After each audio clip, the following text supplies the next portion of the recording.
आप राज को अभी फ़ोन कीजिए और उससे बोलिए मेरा नंबर बंद है, आपको मुझसे बात करनी है। क्या हुआ है, राज तुम्हारे पास नहीं है क्या रिया? चाची जितना बोला है उतना करिए ना। ठीक है अभी करती हूँ। ओके मैं फ़ोन रख रही हूँ, बाय। इतना बोलकर रिया ने कॉल कट कर दी और दरवाजे से झांक कर बाहर देखा जहाँ राज अभी भी खड़ा था। और फिर राज का फ़ोन बजा जिसे देखकर रिया के चेहरे पर मुस्कुराहट आ गई। राज ने कॉल आंसर करके फ़ोन कान से लगा लिया और वहाँ से एक तरफ आकर बातें करने लगा। रिया को इसी मौके की तलाश थी। उसने वॉशरूम का दरवाज़ा खोला और वहाँ से दबे पांव भाग गई। रिया मॉल से बाहर आई और ऑटो में बैठकर ऑटो वाले को रास्ता बताकर उसने सुकून की सांस ली और फिर राज का नंबर मिलाया। इधर राज वॉशरूम के बाहर बेचैनी से खड़ा रिया के आने का इंतज़ार कर रहा था, क्योंकि उसे अंदर गए काफ़ी वक्त हो गया था और लेडीज़ वॉशरूम में वह नहीं जा सकता था। राज का फ़ोन बज रहा था। उसने पॉकेट से निकालकर फ़ोन देखा। रिया का नंबर देखकर वह हैरान रह गया और झट से फ़ोन कान पर लगाकर बोला, इतनी देर कौन वॉशरूम में रहता है, जल्दी बाहर आओ। रिया हंसी और बोली, आप करते रहिए वहीं इंतज़ार, क्योंकि मैं तो घर पहुंचने वाली हूँ। उसके इतना बोलते ही राज की आंखें हैरानी से बड़ी हो गई और जबड़ा गुस्से से भिज गया। आज तुमने मुझे परेशान करके अच्छा नहीं किया रिया। मिलो तुम, मुझे सबक तो सिखा कर रहूँगा। जो आगे ऐसी गलती करने से पहले 10 बार सोचो तुम। इतना बोलकर उसने कॉल कट की और गुस्से में बालों पर हाथ फेरकर वहाँ से चला गया। ये हमारी आखिरी मुलाकात थी मिस्टर राज ग्रोवर। आज के बाद मैं आपसे हकीकत में तो क्या, ख्वाब में भी नहीं मिलना चाहती। पकड़कर सबक सिखाना तो दूर, अब मुझे छूकर तो दिखाओ। शादी करना चाहते हो लेकिन होगी नहीं। राज की क्या हालत होगी यही सोचकर उसे हंसी आ रही थी। वह घर आई। लिविंग रूम में सबको बैठा देखकर रिया के चेहरे की मुस्कान चौड़ी हो गई। वह भी उनके पास आकर बैठ गई और बोली, क्या बातें हो रही हैं? नरेंद्र ने रिया के चेहरे की मुस्कान देखी और बोले, अरे राज कहाँ है, वो नहीं आया? दादू वो चला गया है। चला गया, हमसे मिले बिना? नरेंद्र ने हैरानी से पूछा। जी दादू, और वो भी अब इस शादी को नहीं करना चाहता। रिया के इतना बोलते ही एक और झटका सबको लगा और हैरानी से एक दूसरे का मुंह देखने लगे। आप सब ऐसे क्यों देख रहे हैं? मैं झूठ नहीं बोल रही। उसने मुझसे खुद कहा है वो मुझसे शादी नहीं करना चाहता। रिया तुमने कुछ ऐसी वैसी हरकत तो नहीं की ना? नरेंद्र ने हल्के गुस्से में पूछा। दादू आप हमेशा मुझे ही हर बात के लिए जिम्मेदार क्यों समझते हैं? मैंने सच में इस बार कुछ नहीं किया है, और अगर मुझे कुछ करना ही होता तो मैं राज के साथ जाती ही क्यों? हम राज से फ़ोन पर बात करके पूछेंगे। नरेंद्र के इतना बोलते ही रिया के चेहरे की हवा उड़ गई। वह फौरन बोली, आपको मेरी बात पर यकीन नहीं है ना? हाँ नहीं है यकीन। तुमने ही ज़रूर कुछ ना कुछ उल्टा सीधा किया होगा जो राज ने ऐसा बोला है। दादू आपने पहले ही कहा था अगर मुझे नहीं पसंद है राज तो आप मेरी उससे शादी नहीं करेंगे। अब अगर वह खुद शादी के लिए मना कर रहा है तो आप उससे क्यों पूछना चाहते हैं? मुझे नहीं करनी है उससे शादी। इतना बोलकर वह गुस्से में वहाँ से उठकर अपने रूम में चली गई। बाबूजी मैंने पहले ही कहा था रिया कुछ ना कुछ गड़बड़ ज़रूर करके आएगी, और हो ना हो इसने ही कुछ किया है। रंजन रिया को अपने कमरे में जाता देख बोले, हमें भी ऐसा ही लग रहा है, एक बार रात से बात करनी होगी हमें। रिया क्या कुछ कर सकती है ये हम सब जानते हैं। रिया अपने रूम में आई और गुस्से से फ़ोन काउच पर फेंक कर सर पकड़कर बैठ गई। सब लोग मिलकर मुझे पागल बनाने पर तुले हुए हैं। एक तरफ वो खड़ूस और पागल इंसान, किस हद तक उसमें पागलपन है ये तो मैं जानती हूँ। कैसी रही मेरे बेटे की पहली लंच डेट? विनोद ने राज के पास बैठकर उसके कंधे पर हाथ रखकर पूछा। ठीक थी बाबा, वह बुझे मन से बोला। अगर ठीक थी तो तुम्हारा चेहरा उतरा हुआ क्यों लग रहा है? क्या हुआ, क्यों परेशान हो? कुछ हुआ है तुम्हारे और रिया के बीच? नहीं बाबा सब ठीक है, बस थोड़ा थक गया हूँ।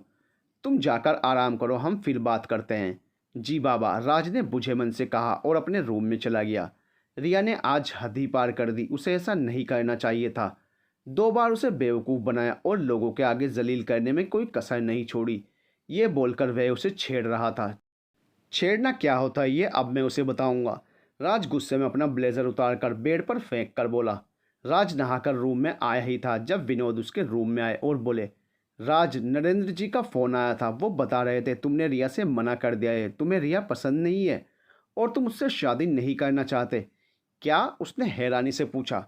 बाबा मैं उससे शादी ना करने के लिए क्यों मना करूँगा? ये तो तुम्हें ही पता है तुम उससे शादी ना करने के लिए क्यों मना कर रहे हो। बाबा रिया मुझे पसंद है और मैं उससे ही शादी करना चाहता हूँ। अभी मैं रिया से मिलने उसके घर जा रहा हूँ। इतना बोलकर राज ने अपना फ़ोन और गाड़ी की चाबी उठाई और फिर रिया के घर के लिए निकल गया। पता नहीं इन दोनों के बीच क्या चल रहा है। राज को पहले कभी इतना परेशान नहीं देखा जितना वह आज है। विनोद परेशान होकर उसे जाता देखकर बोले और उसके रूम से बाहर आ गए। डाइनिंग टेबल पर बैठे सब डिनर कर रहे थे। रिया किसी सोच में गुम थी। नरेंद्र ने उसकी तरफ देखा और गहरी सांस लेकर बोले, हमने राज के बाबा को फ़ोन करके बता दिया है, उनके बेटे को हमारी रिया पसंद नहीं है। उनके इतना बोलते ही रिया ने नज़र उठाकर उनकी तरफ देखा और इससे पहले वह कुछ बोलती उसकी नज़र सामने से आ रहे राज पर पड़ी। रिया की आंखें हैरानी से बड़ी हो गई। इतनी ही देर में राज उन लोगों के सामने खड़ा था। उसे इस वक्त यहाँ देख नरेंद्र और बाकी सब भी हैरान थे। आप इस वक्त यहाँ? नरेंद्र खड़े होकर बोले, जी दादू, मुझे आप सबसे ज़रूरी बात करनी थी और ख़ासकर रिया से। बात होती रहेगी, पहले आप भी हमारे साथ बैठकर डिनर करिए। नहीं दादू, मुझे भूख नहीं है, आज लंच में बहुत कुछ खा लिया इसलिए पेट भरा हुआ है। राज रिया को घूरते हुए बोला, खाना ना सही लेकिन बैठ तो सकते हैं आप हमारे साथ, यहीं बैठकर बातें भी हो जाएंगी। जी दादू, इतना बोलकर राज खाली पड़ी चेयर पर बैठ गया। आप बैठिए बेटा, मैं आपके लिए कॉफ़ी बना कर लाती हूँ। बिंदु उठते हुए बोली, चाची जी मैं कॉफ़ी नहीं चाय पीऊँगा। ठीक है, मैं अभी लाती हूँ। बिंदु मुस्कुराते हुए बोली और वहाँ से चली गई। मेरे दादू को अपना दादू और चाची को अपनी चाची कैसे बोल रहा है ये खड़ूस, जैसे सच में इसकी ही फैमिली के लोग हैं। वह गुस्से में घूरकर मन ही मन बोली, कहो बेटा क्या कहना चाहते हो? नरेंद्र राज की तरफ देखकर बोले, दादू आपने बाबा को फ़ोन करके क्या कहा है? राज ने उनकी तरफ देखकर अदब से पूछा। वही कहा जो आपने रिया से कहा था। मैंने क्या कहा दादू? ये भी भूल गए आप? जी दादू, क्योंकि मैंने ऐसा कुछ नहीं कहा रिया से। मैं रिया से शादी करना चाहता हूँ लेकिन रिया मुझसे शादी नहीं करना चाहती। उसके इतना बोलते ही रिया के हल्क में खाना अटक गया और वह ज़ोर ज़ोर से खांसने लगी। पिया ने उठकर उसकी पीठ पर हल्के हाथ से 2-3 बार थपथपाया। तब जाकर उसका खांसना बंद हुआ। रिया ने राज की तरफ देखा जिसके चेहरे पर हल्की मुस्कान थी। रिया, राज क्या कह रहे हैं? क्या ये सच है? तुमने ही मना किया है शादी के लिए? दादू, मैं अभी शादी नहीं करना चाहती। वह नज़र झुकाकर बोली, बात शादी करने या ना करने की नहीं है, बात यह है क्या राज तुम्हें पसंद नहीं है? दादू, रिया जो हमने पूछा वो बताओ, क्या राज पसंद नहीं है तुम्हें? नहीं। क्यों पसंद नहीं है? पता नहीं। दादू, रिया झूठ बोल रही है। राज के इतना बोलते ही रिया हैरानी से उसे देखने लगी। हाँ दादू, रिया झूठ बोल रही है, ये मुझे पसंद करती है और आज ही इसने मुझसे ये बात कही है। आप लोगों के सामने बोलने से शायद शर्मा रही है, इसलिए ऐसा बोल रही है ना रिया? दादू, ये झूठ बोल रहा है, मैं इसे पसंद नहीं करती। वह गुस्से में खड़ी होकर बोली और अपने रूम में भागकर चली गई। दादू, क्या एक बार में रिया से बात कर सकता हूँ? हाँ मिल लो बेटा, ये लड़की पागल हो गई है, अब आप ही इसे समझा सकते हैं। जी दादू, आप फिक्र मत कीजिए, मैं रिया को समझाने ही यहाँ आया हूँ। पिया राज को रिया के कमरे में छोड़ाओ। जी दादू, आइए जीजू, वह मुस्कुराकर बोली। पिया के इतना बोलते ही राज के चेहरे पर भी मुस्कुराहट आ गई और वह उसके साथ सीढ़ियों की तरफ बढ़ गया। बाबूजी, रिया ज़रूर कोई कांड करके आई है राज के साथ, इसलिए राज उससे मिलने आया है। हमें समझ नहीं आ रहा है हम इस लड़की का क्या करें, कैसे लाइन पर लाएं। दिन पर दिन बिगड़ती जा रही है। एक बार राज को रिया से बात कर लेने दीजिए, उसके बाद आप बात कर लेना। उस दिन तुमसे मुलाकात नहीं हो पाई थी, तुम बहुत क्यूट हो। राज पिया की तरफ देखकर बोला, मैं भी आपसे नहीं मिल पाई थी जीजू, बट आज आपसे मिलकर बहुत अच्छा लगा है। मुझे भी बहुत अच्छा लगा तुमसे मिलकर। आ गया दीदी का रूम, आप जाइए और मिलकर उनसे बात कीजिए। उसके इतना बोलते ही राज ने हाँ में अपनी गर्दन हिलाई और दरवाज़ा खोलकर रूम में आया। रिया खिड़की पर खड़ी बिना देखे बोली, पिया मुझे थोड़ी देर अकेले रहना है, जा यहाँ से, मुझे परेशान मत कर। राज ने एक नज़र रूम पर डाली और रिया के पीछे खड़े होकर उसके कान पर अपने होंठ रख धीरे से बोला, मैं तो अब तुम्हें सारी ज़िंदगी परेशान करने वाले हूँ। उसका इतने बोलते ही रिया की पूरी बॉडी में जैसे बिजली सी दौड़ने लगी और आंखें हैरानी से बड़ी बड़ी हो गई। वह पलटती इससे पहले राज ने पीछे से उसे अपने सीने से लगा लिया और उसके हाथ पर अपना हाथ रख दिया। राज को अपने इतना करीब खड़ा देखकर रिया का हलक सूखने लगा और घबराहट होने लगी। वह उससे दूर होने की कोशिश करने लगी लेकिन राज ने उस पर अपनी पकड़ कस दी और बोला, बहुत शौक है ना तुम्हें भागने और छिपने का, अब तुम कभी नहीं भाग सकती, ये मेरा वादा है तुमसे। छोड़िए मुझे, दूर रहिए, आपके जैसा बदतमीज़ इंसान मैंने अपनी पूरी ज़िंदगी में नहीं देखा है। वह गुस्से से कांपते हुए बोली। राज उससे अलग हुआ और रिया को अपनी तरफ घुमाकर दीवार से लगाकर गुस्से में दांत भींचकर बोला, तुमने अभी मेरी बदतमीज़ी देखी कहाँ है? जिस दिन बदतमीज़ी करने लगा उस दिन तुम्हें पता चलेगा आखिर बदतमीज़ी होती क्या है। इसलिए आज के बाद ये सब मत बोलना और हर वक्त मुझे खुद से दूर करने की कोशिश करती हो। कोई और है जिसे अपने पास आने देने का वादा कर रखा है। रिया के गुस्से से दांत भिज गए। उसने राज के सीने पर हाथ रखकर खुद से दूर किया और बोली, आपके जैसा इंसान मैंने नहीं देखा। नफरत करती हूँ आपसे, शदीद नफरत। चले जाइए, आपकी शक्ल भी नहीं देखना चाहती मैं। शादी करना तो दूर। राज चेहरे पर तीखी मुस्कान लिए हंसा और बोला, नफरत करो चाहे प्यार, लेकिन शादी तो तुम्हारी मुझसे ही होगी। और क्या कहा तुमने अभी नीचे? तुम मुझे पसंद नहीं करती? रिया ने खा जाने वाली नज़रों से उसे घूरा और नफरत से चेहरा फेर कर खड़ी हो गई। अभी नफरत करती हो, लेकिन तुम्हें पता नहीं है, नफरत से ही बेइंतहा प्यार की शुरुआत होती है। और वो दिन जल्दी आएगा जब तुम मुझसे प्यार करने लगोगी। आपसे प्यार, और रियली रिया मरना पसंद करेगी, लेकिन आपसे प्यार करना नहीं। ठीक है, फिर मुझे उस दिन का इंतज़ार रहेगा जिस दिन तुम मरना पसंद करोगी। राज उसके बेड पर बैठ पूरे रूम में नज़र दौड़ा कर बोला, वैसे मानना पड़ेगा तुम्हारा रूम काफ़ी खूबसूरत है, बिल्कुल तुम्हारी तरह। उसके इतना बोलते ही रिया गुस्से से तप गई और बोली, मालूम है, जाइए यहाँ से। इतनी जल्दी क्या है, चला जाऊँगा, अभी तो आया ही हूँ। देखिए मेरा मूड बहुत ख़राब है, इसलिए जाइए यहाँ से। राज उसे गहरी नज़रों से घूर कर बोला, शादी क्यों नहीं करना चाहती मुझसे? रिया ने अपना मुंह बनाया और बोली, मुझे पसंद नहीं है आप। राज उठकर पास आया और बोला, क्या पसंद नहीं है बताओ, मैं खुद को बदलने की कोशिश करूँगा। जैसा तुम्हें पसंद है वैसा बनने की कोशिश करूँगा। रिया हैरानी से उसे देखने लगी। समझ ही नहीं आया अभी वह इतना गुस्से में था और एकदम से इतना नरम कैसे पड़ गया। गुस्से के भाव भी चेहरे पर नजर नहीं आ रहे थे। उसे खोया देख राज ने रिया को कंधों से पकड़ा और बोला, कहाँ खो गई? दो, मेरी बात का जवाब दो। वह जैसे होश में आई और राज के हाथ अपने कंधों से हटाकर बोली, पता नहीं। नहीं पता तो ठीक है, मैं खुद को बदलने की कोशिश करूंगा तुम्हारे लिए, लेकिन शादी तुमसे ही करूंगा। अब तुम खुद अपनी मर्जी से शादी करो तो ठीक है, वरना फिर मुझे तुमसे ज़बरदस्ती ही शादी करनी होगी। नीचे जाकर सबको बोलो मैं तुम्हें पसंद हूँ। नहीं बोलूँगी। ओके, मैं खुद बोल दूँगा, तुम बस तैयार रहना शादी के लिए। इतना बोलकर राज वहाँ रुका नहीं और चला गया।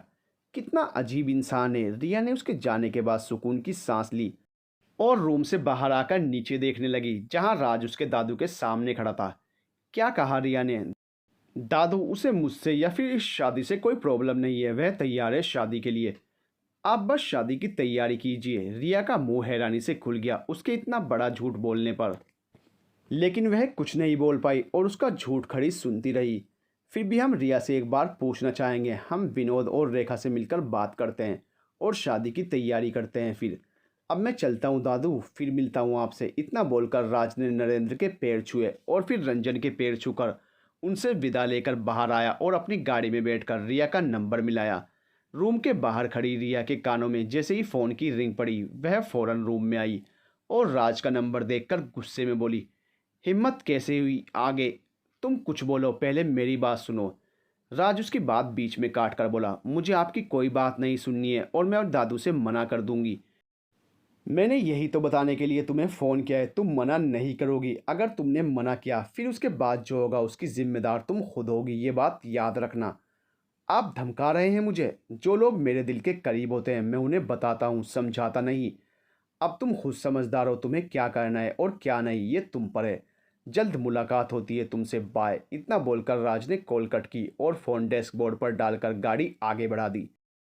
ये अकड़ू और खड़ूस आदमी मुझे क्या कहना चाहता था? किस चीज़ की जिम्मेदार होने वाली हूँ मैं? हे भगवान, ये मैं किस मुसीबत में फंस गई? क्या करने वाला है ये आदमी? समझ नहीं आ रहा है कैसे इसके जाल से बाहर निकलूं। गलती भी तो मेरी ही है, चली थी इससे भिड़ने। ये जाने बिना ये कितना ख़तरनाक और बुरा आदमी है। सोच रिया, कुछ तो सोच, कैसे इससे बचकर जाऊं। दिमाग ने भी काम करना बंद कर दिया है। शादी तो मैं इससे नहीं करूंगी। मुझे पता है मुझसे बदला लेने के लिए मुझसे शादी करना चाहता है, ताकि शादी के बाद मुझसे सारे बदले ले सके। दीदी, कौन आपसे बदले ले रहा है? पिया की आवाज़ रिया के कानों में जैसे ही पड़ी, उसने गर्दन घुमाकर दरवाजे पर देखा जहां पिया खड़ी मुस्कुरा रही थी। कोई नहीं, तू क्यों आई मेरे कमरे में? थोड़ी देर मैं अकेले रहना चाहती हूँ। आपके लिए खाना लेकर आई थी, मम्मी ने कहा है आपने अच्छे से खाना नहीं खाया, इसलिए पूरा खाना खा लेना। रिया उसकी बकबक से इरिटेट होकर बोली, ठीक है मेरी माँ, पहले तू यहाँ से जा वरना मेरा सारा गुस्सा तुझ पर ही उतर जाएगा। पिया ने खाने की प्लेट टेबल पर रखी और बोली, जीजू आपसे बहुत अच्छे और स्वीट। उसके इतना बोलते ही रिया ने हैरानी से उसे देखा और बोली, क्या कहा तूने, अभी फिर से बोल तो ज़रा। मैंने कहा जीजू बहुत अच्छे हैं, आपके जैसे नहीं हैं हर वक्त गुस्से में रहने वाले। पिया की बच्ची, वो इंसान कोई तेरा जीजू नहीं है, इसलिए अब तो बोल दिया, मगर आज के बाद मत बोलना, नहीं तो मुझसे बुरा कोई नहीं होगा। दीदी आपसे बुरा इस घर में कोई है भी नहीं। आपकी वजह से रोज़ घर में सेड माहौल रहता है और दादू दुखी रहते हैं। आप हमेशा अपनी पसंद और खुशी के बारे में सोचती हो। उसके इतना बोलते ही रिया की आंखें बड़ी हो गई। उसे समझ नहीं आया वह इस बात का क्या जवाब दे उसे। दीदी आप दादू की बात मान लीजिए प्लीज़। जीजू बहुत अच्छे हैं। पिया तू चुप कर और यहाँ से जा। ठीक है जा रही हूँ, हर बार आप सबको चुप कर देती हो। इतना बोलकर पिया वहाँ से चली गई और रिया धम से बेड पर बैठ गई। वह खामोशी से बैठी पिया की कई बातों के बारे में सोच रही थी। क्या वह अपनी हरकतों से सच में अपने दादू का दिल दुखा रही है और उन्हें दुखी कर रही है। इतनी छोटी होने के बाद भी पिया उसे इतनी बड़ी बात कह गई। खुद की ज़िंदगी जीने के लिए वह अपने परिवार वालों को दुखी कर रही है। इस बात का उसे एहसास ही नहीं हुआ। न जाने कब सोचते सोचते उसकी आंखों से एक आंसू टपका और उसके हाथ पर आकर गिर गया। रिया ने हैरानी से अपने हाथ पर पड़ा आंसू देखा और फिर अपने गाल पर हाथ लगाकर देखा। क्या हुआ रिया, किस सोच में डूबी बैठी हो बेटा। नरेंद्र की आवाज़ जैसे ही रिया के कानों में पड़ी उसने दरवाजे की तरफ देखा, जहां नरेंद्र के चेहरे पर हल्की मुस्कान थी। क्या हुआ, तुम ठीक हो ना, एक बार फिर नरेंद्र ने उससे पूछा और उसके सर पर प्यार से हाथ फेरा। उनके सर पर हाथ रखते ही रिया की आंखें भर आई और ना चाहते हुए भी उसकी आंखों से आंसू टप टप गिरने लगे। अरे गुड़िया क्या हुआ, तुम रो क्यों रही हो बेटा, नरेंद्र ने परेशान होकर पूछा। रिया ने अपने चेहरे पर आ रहे आंसुओं को पोंछा और नरेंद्र का हाथ अपने हाथ में लेकर बोली, दादू मैंने आपको बहुत परेशान किया है ना, मेरी वजह से आपको बहुत तकलीफ़ हुई है। नरेंद्र ने उसके सर पर हाथ रखा और बोले, तकलीफ़ तो हुई है लेकिन आज हम बहुत खुश हैं। तुमने राज से शादी के लिए हाँ बोल दिया है। राज बहुत अच्छा लड़का है और तुम्हें हमेशा खुश रखेगा बेटा। दादू आप क्यों चाहते हैं मैं राज से शादी कर लूं। उसके इतना बोलते ही नरेंद्र ने गहरी सांस ली और बोले, इसकी एक वजह है बेटा जिस वजह से हम चाहते हैं तुम राज से शादी करो। क्या वजह है दादू। यही कि हमारी जो कपड़े की मिल है विनोद उसमें आधे का हिस्सेदार है। अगर तुम राज से शादी कर लेती हो तो विनोद अपना हिस्सा भी रंजन के नाम कर देगा और तुम्हें तो पता है उस मिल के अलावा हमारा और कोई बिजनेस नहीं है। लेकिन राज एक बहुत ही अच्छा लड़का है, मैं उसे काफ़ी टाइम से जानता हूँ। तुम्हारे लिए उससे अच्छा लड़का कोई हो ही नहीं सकता। हमारी बात पर भरोसा रखो। दादू अगर आप चाहते हैं मैं राज से शादी करूं तो यही सही है, मैं उससे शादी करने के लिए तैयार हूं। उसके इतना बोलते ही नरेंद्र के चेहरे पर मुस्कान आ गई। उन्होंने रिया के सर पर हाथ रखा और बोले, हम बता नहीं सकते हम कितना खुश हैं तुम्हारे इस फैसले से। विनोद को अभी फ़ोन करके बता देते हैं, उसके बाद शादी की तैयारी शुरू करनी है। इतना बोलकर नरेंद्र वहाँ से चले गए और रिया की आंखों में रुके आंसू एक बार फिर उसके गालों पर लुढ़क आए। राज तुम रिया के घर जाकर ऐसा क्यों बोला है जो रिया झट से इस रिश्ते के लिए मान गई। विनोद की बात सुनकर राज हैरानी से उन्हें देखने लगा। बाबा ये आप क्या बोल रहे हैं, मुझे समझ नहीं आ रहा। नरेंद्र का फ़ोन आया था, उन्होंने कल हमें घर बुलाया है शादी की तारीख रखने के लिए। क्या, वह हैरानी से बोला। यस, और इतना हैरान मत हो, रिया ने खुद हाँ बोली है, किसी ने ज़बरदस्ती हाँ नहीं करवाई है। बाबा मैं हैरान हूँ, रिया मुझसे शादी किसी भी कीमत पर नहीं करना चाहती थी, अब खुद ही शादी के लिए भी हाँ बोल दी। ये बात समझ नहीं आई, एक बार तुम दोनों मिलकर बात कर लो, जो कुछ गलतफहमी है उसे दूर कर लो। बाबा गलतफहमी कुछ नहीं है, मेरी गलती थी जिसकी वजह से वह हर्ट होकर यहाँ आई थी। चलो तुम परेशान मत हो, सब सही हो जाएगा। इतना बोलकर विनोद वहाँ से चले गए और राज हैरानी से बेड पर बैठ गया। ये लड़की आखिर करना क्या चाहती है, अभी तो शादी के लिए मना कर रही थी और अब एकदम से राज़ी हो गई शादी के लिए। कहीं उसके दिमाग में कुछ ऊटपटांग हरकत करने की तो नहीं चल रही है। वरना रिया ना तो इतनी भोली है और ना ही समझदार, फिर क्या वजह हो सकती है शादी करने की। राज उसके बारे में सोच ही रहा था जब उसके फ़ोन की बेल बजी। उसने फ़ोन उठाकर देखा, स्क्रीन पर रिया का नाम जगमगा रहा था। एक बार फिर वह हैरान रह गया और फ़ोन की स्क्रीन घूरते हुए उसने कॉल आंसर की और फ़ोन कान पर लगा लिया। फ़ोन के दूसरी तरफ रिया खामोशी से बैठी उसके बोलने का इंतज़ार कर रही थी, लेकिन तभी राज की भारी आवाज़ उसके कानों में पड़ी। हेलो। जब बात नहीं करनी थी तो फ़ोन करना ज़रूरी था। राज ने रिया को खामोश देखकर कहा, मुझे आपसे बात करनी है। जानता हूँ, इसलिए तो आपने फ़ोन किया है। बोलो क्या बात करनी है। मैं आपसे मिलना चाहती हूँ। मिलना क्यों? फिर से बेवकूफ़ बनाकर भाग जाना चाहती हो? नहीं, इस बार बात करनी है। ठीक है, बोलो कहाँ आना है। कल सुबह मैसेज कर दूंगी और लोकेशन भी सेंड कर दूंगी, वहीं आ जाना। एक बात पूछ सकता हूँ? मेरे आने के बाद कुछ हुआ है क्या घर में? नहीं। अच्छा, मुझे लगा कुछ हुआ होगा, तभी तो दादू ने बाबा को फ़ोन करके बुलाया है कल मिलने। कल मिलती हूँ आपसे, इतना बोलकर उसने कॉल कट कर दी। राज फ़ोन को हैरानी से देखने लगा। इस लड़की को अचानक क्या हुआ? तूफान मेल से इतनी शांत कैसे हो गई? कुछ हुआ है क्या? और अगले दिन सुबह रिया पार्क में बैठी उसका इंतज़ार कर रही थी। उसने राज को लोकेशन सेंड कर दी थी। ये पार्क उसके घर से ज़्यादा दूर नहीं था। पार्क में ना के बराबर ही लोग थे, इसलिए वह बैठकर राज के आने का इंतज़ार करने लगी। दिमाग में दादू और पिया की बातें गूंज रही थी। उसे आज तक पता ही नहीं चला था अपनी वजह से उसने पूरे परिवार को कितना दुख दिया है, और खासकर दादू को। उनका दिल हर बार दुखाकर घर से भागकर हैदराबाद चली जाती। कभी नहीं सोचा उसने चाचा जी और दादू कैसे पूरे घर को चलाते होंगे। तभी रिया को अपने कान पर किसी की गर्म सांसों का एहसास हुआ। किसके ख्यालों में खोई हो? राज की आवाज़ उसके कानों में पड़ी। रिया की आंखें हैरानी से बड़ी हो गई। वह झट से उठकर खड़ी हुई और उससे 2 कदम दूर जाकर खड़ी हो गई। तुम मुझसे इतना डरती क्यों हो? राज उसे खड़ा देखकर बोला। रिया ने आसपास देखा और हिम्मत करके बेंच के किनारे पर बैठ गई। मुझे आपसे बात करनी है, वही सुनने आया हूँ, लेकिन तुम पहले मेरी बात का जवाब दो। तुम मुझसे इतना क्यों डरती हो? राज उसे गहरी नज़रों से देखते हुए बोला। आपसे नहीं, आपकी हरकतों से डर लगता है, उसने राज की आंखों में देखकर बोला। तुमसे शादी के बाद मैं अपनी वो सब हरकतें बदल दूंगा जो तुम्हें पसंद नहीं है, और जो तुम्हें पसंद नहीं है वो सब बंद कर दूंगा। वादा करता हूँ, लेकिन उसके लिए तुम्हें मेरा हाथ थामना होगा। मैं आपसे शादी करने के लिए तैयार हूँ। जानता हूँ ये बात मुझे पता चल चुकी है, कल बाबा ने बताया। मैं शादी करने के लिए तैयार हूँ, लेकिन मेरी कुछ शर्तें होंगी। उसके इतना बोलते ही राज हैरानी से उसे देखने लगा, और उसके मन में क्या क्या चल रहा है इस वक्त वो समझने की कोशिश करने लगा। कैसी शर्तें? अगर आप मान लेते हैं तो मैं आपसे शादी कर लूँगी, अगर नहीं मान सकते तो मैं किसी और से शादी कर लूँगी, क्योंकि मुझे शादी करनी है किसी भी हाल में, और दादू चाहते हैं मैं आपसे शादी करूँ। कैसी शर्तें बताओ? और शर्त माननी है या नहीं ये तो सुनकर ही पता चलेगा।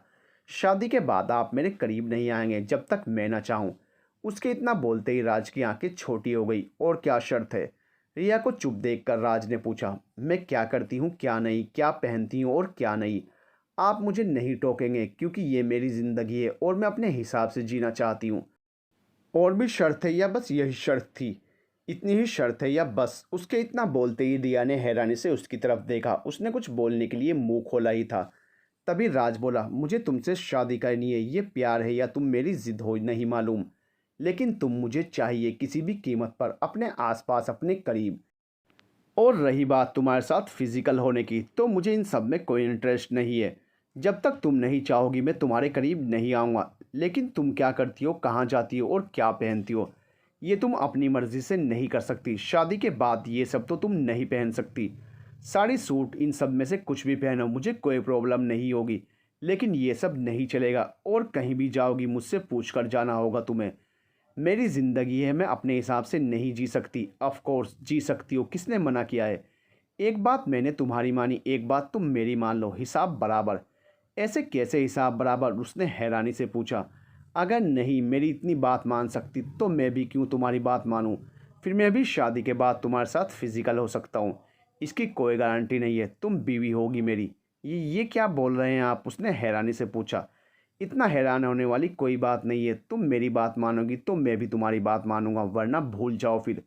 रिया ने आंखें बंद कर गहरी सांस भरी और बोली, मैं कोशिश करूंगी आपकी बात मानने की। कोशिश नहीं करनी है, तुम्हें मेरी बात माननी है हर हाल में।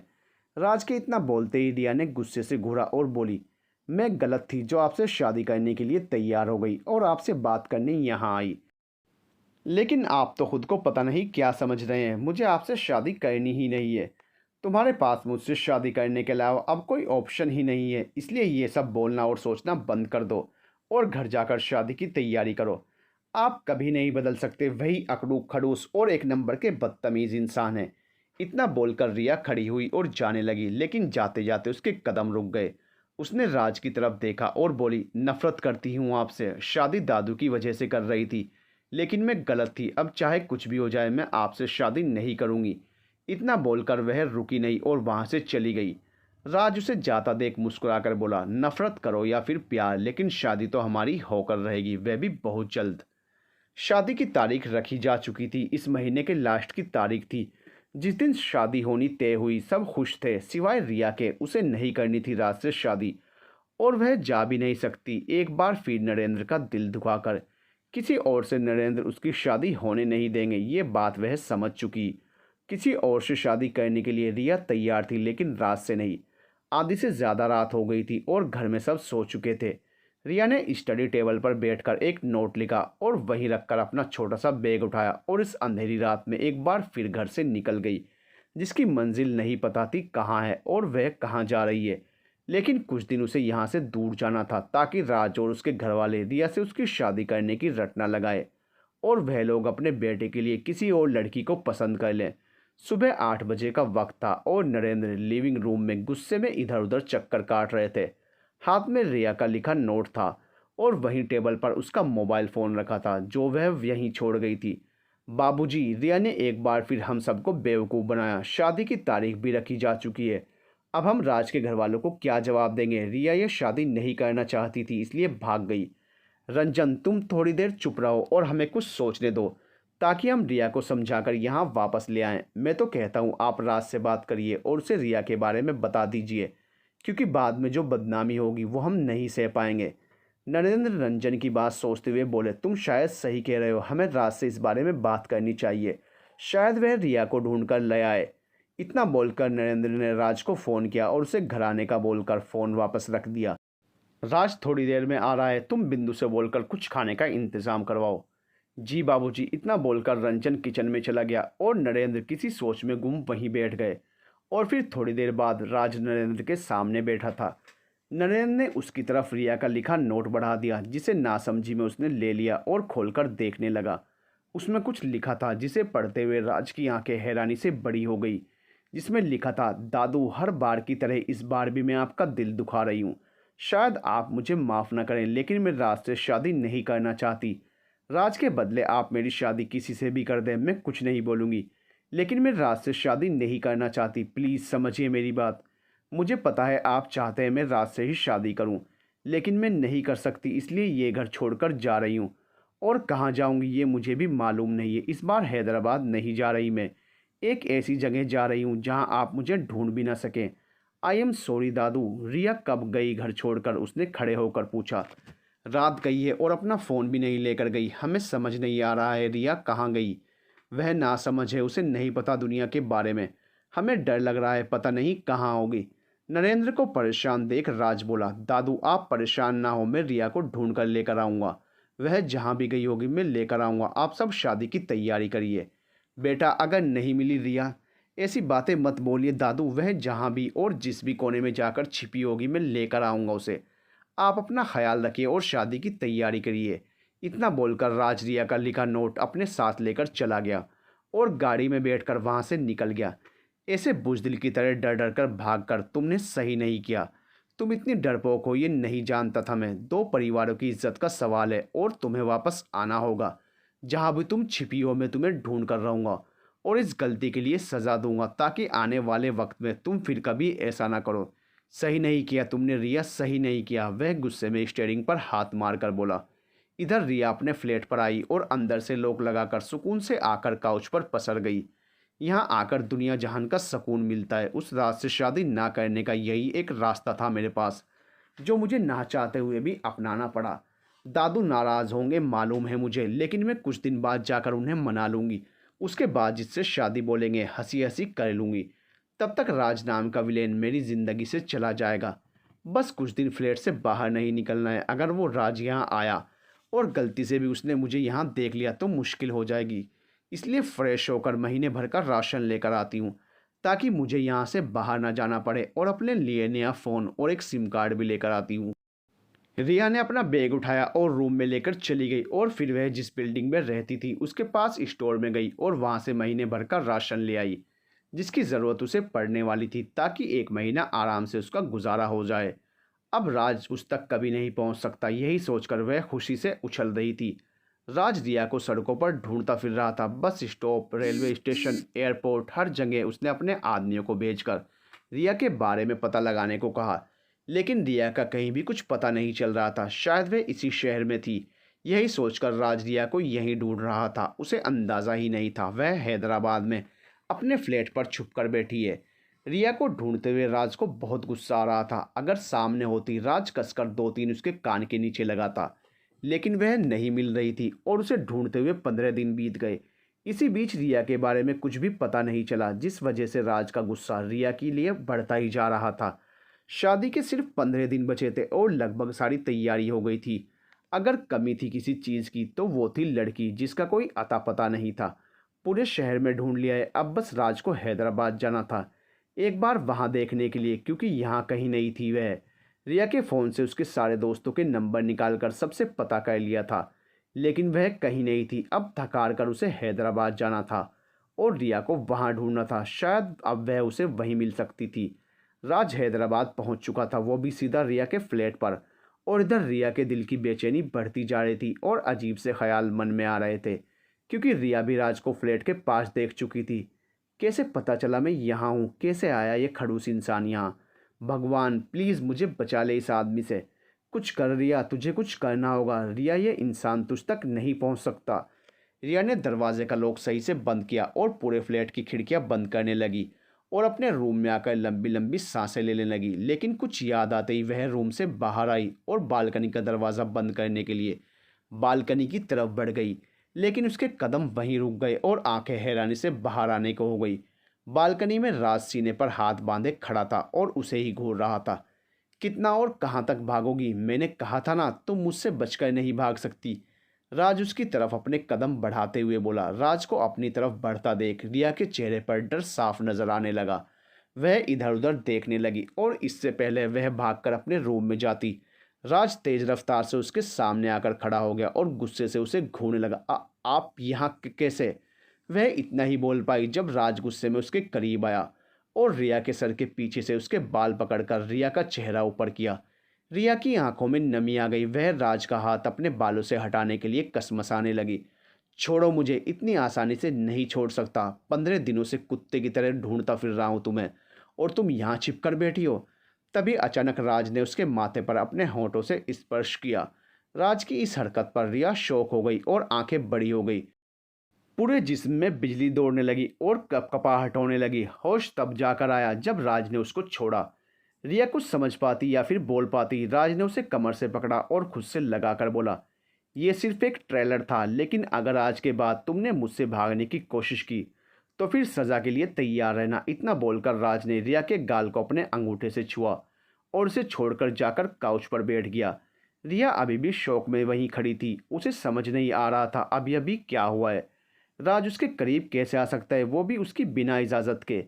रिया की आंखों से टप टप आंसू बहने लगे। वह भागकर अपने कमरे में आई और गेट से लगकर वहीं नीचे बैठ गई और चेहरा घुटनों में छिपाकर रोने लगी। बाहर बैठे राज ने अपने चेहरे पर हाथ फेरा और किचन में आ गया। भूख बहुत लगी थी। पिछले कुछ दिनों से ढंग से कुछ भी खाया नहीं था, लेकिन अभी एकदम से भूख की शिद्दत महसूस हुई थी और इस वजह से उसके कदम खुद ब खुद किचन की तरफ बढ़ गए। रिया ने दाल चावल बना रखे थे और वहीं आटा रखा हुआ था। राज ने अपना ब्लेजर उठाकर वहीं पड़ी चेयर पर रखा और गैस ऑन करके गूंदे आटे की रोटियां बनाने लगा। कुछ देर बाद राज ने खाना टेबल पर रखा और आकर रिया के रूम के बाहर खड़ा होकर दरवाजे पर नॉक किया। अंदर बैठी रो रही रिया के कानों में दरवाजे के नॉक करने की आवाज़ पड़ी तो वह खड़ी होकर दरवाजे की तरफ देखने लगी। इसी तरह कई बार दरवाजे पर नॉक हुआ और वह ऐसी ही खड़ी दरवाजे को घूरती रही। रिया, दरवाज़ा खोलो, खाना लगा दिया है मैंने टेबल पर, जल्दी से बाहर आओ। रिया ने राज की आवाज़ सुनी। एक बार फिर उसका चेहरा गुस्से से लाल हो गया और आंखों में नमी आ गई। उसने खुद को संभाला और चीख कर बोली, चले जाइए यहाँ से, मुझे नहीं करनी है आपसे शादी, चले जाइए। मैं तुमसे शादी नहीं कर रहा हूँ, तुम बाहर आओ, मुझे तुमसे बात करनी है और बचा खाना भी बना दिया है मैंने। मुझे कोई बात नहीं करनी है आपसे, चले जाइए यहाँ से। रिया, आखिरी बार बोल रहा हूँ, बाहर आओ। मुझे तुमसे बात करनी है। अगर तुम बाहर नहीं आई तो मैं दरवाज़ा तोड़ दूंगा और यहाँ से जाऊँगा भी नहीं। इसलिए बाहर आओ, मुझे तुमसे बात करनी है। जब तक आप नहीं जाएंगे मैं बाहर नहीं आऊँगी। चले जाइए यहाँ से। राज ने गहरी सांस ली और दरवाजे पर ज़ोर से हाथ मार कर बोला, ठीक है, फिर तुम बाहर नहीं आ रही, कोई बात नहीं, मैं दरवाज़ा तोड़ रहा हूँ। अगर आपने दरवाज़ा तोड़ा तो मैं अपनी जान दे दूंगी, वह रूम में चारों तरफ देखते हुए बोली। दो अपनी जान, में तोड़ रहा हूँ दरवाज़ा। राज के इतना बोलते ही रिया डरकर 2 कदम पीछे हटी और टेबल से टकरा गई। टेबल पर रखा सारा सामान बिखर गया, जिसकी आवाज़ बाहर खड़े राज के कानों में भी पड़ी। राज की आंखें हैरानी से बड़ी हो गई। उसने आसपास कुछ तलाश करने की कोशिश की, लेकिन उसे कुछ नज़र नहीं आया। राज ने 2-3 बार दरवाजे को धक्का दिया और दरवाज़ा एक झटके में खुल गया। दरवाज़ा खुला देख रिया डरकर पीछे हटने लगी। राज ने एक नज़र पूरे रूम में डाली और रिया को गुस्से में घूरते हुए उसकी तरफ बढ़ा, लेकिन वह उस तक पहुंचता तब तक रिया का सर चकराने लगा और वह एक साइड में लुढ़क गई। To be continue.